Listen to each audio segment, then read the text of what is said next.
this episode of Talking About Orcs, we're going to be going over the release of Imperial Knights Renegade and how that affects you and your Orc army. So I can't show you any actual pictures here just because of copyright, so I'm just going to read up the releases and let you know what's going on. So the Renegade Knights is its own faction. It's not the same as a Chaos Knight. The Chaos Knights is a Forge World PDF you can download. It is a Lord of War for a Chaos Space Marine army. The Renegade Knights is its own faction and its own detachment. It's called a Forsworn Knight Detachment. So you have to have one knight and you have two additional knights. So you have up to 3 knights and 1 Forsworn Knight Detachment. But here's the important part.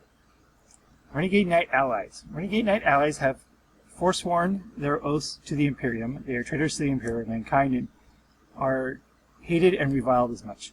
For the purposes of allies, the Renegades Knights faction allies with other factions in exactly the same way as a Chaos Space Marines faction as described in the Warhammer 40k, the rules.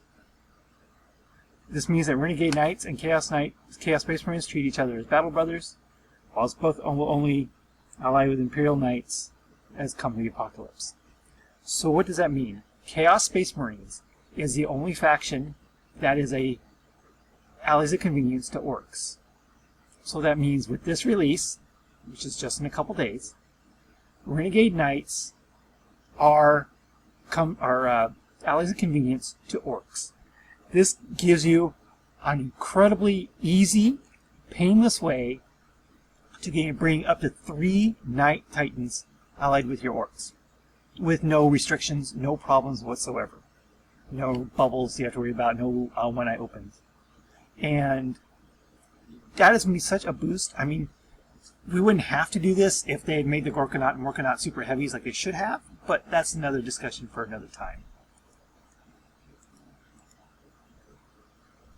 So the Renegade Knight pretty much has all the same rules as your standard Knight Titan, all the same weapon options, for the price of 325 points, which is surprisingly not a lot more than a Gorkanaut or Morkanaut.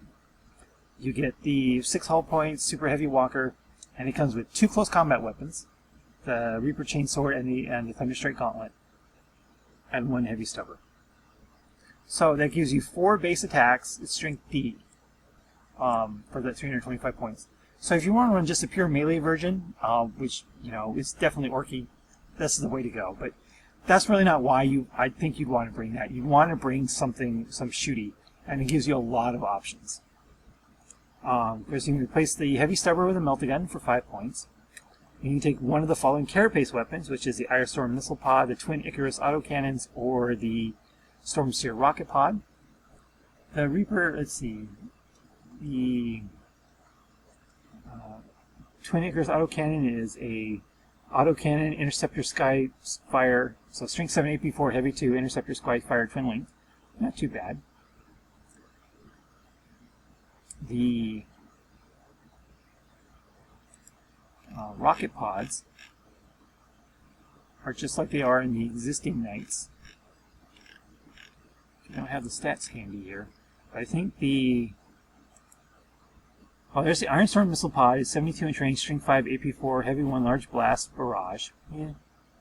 And I think, there's the Stormseer Rocket Pod, it's 48-inch range, strength 8, AP3, heavy 3. These are the missile pods.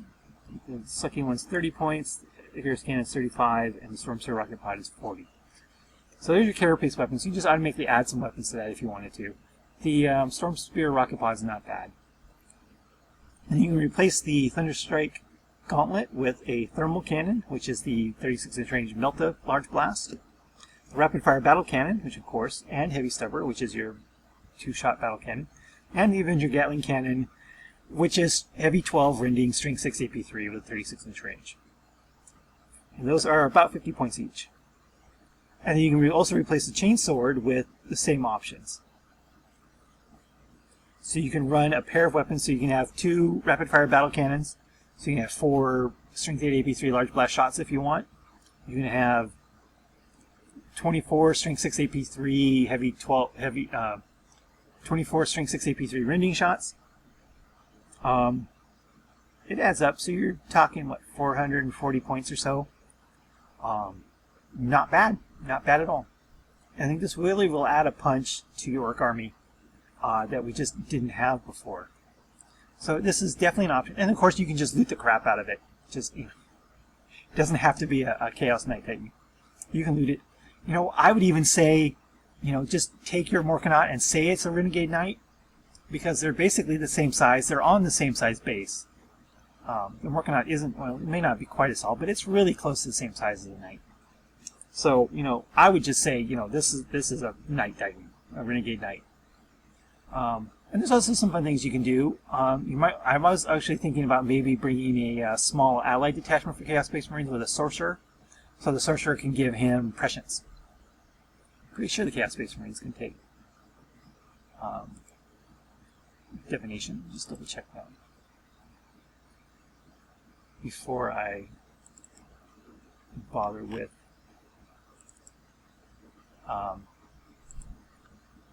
building the list. That would be a great boost to the Knight is with prescience. Let's see. HQ, Sorcerer, Biomancy, Pyromancy, and stuff. You know, I guess never mind. He can't take divination. So, never mind. But other than that, definitely consider, you know, bringing a Renegade Knight with your Ork army. It's nothing to laugh at, and it's not that much points. It'll give you plenty of more points for your Orks to build up a list, and actually add a significant punch, which otherwise the Ork army simply lacks. So that's it for this episode of Talking About Orks, and I'll talk to you later.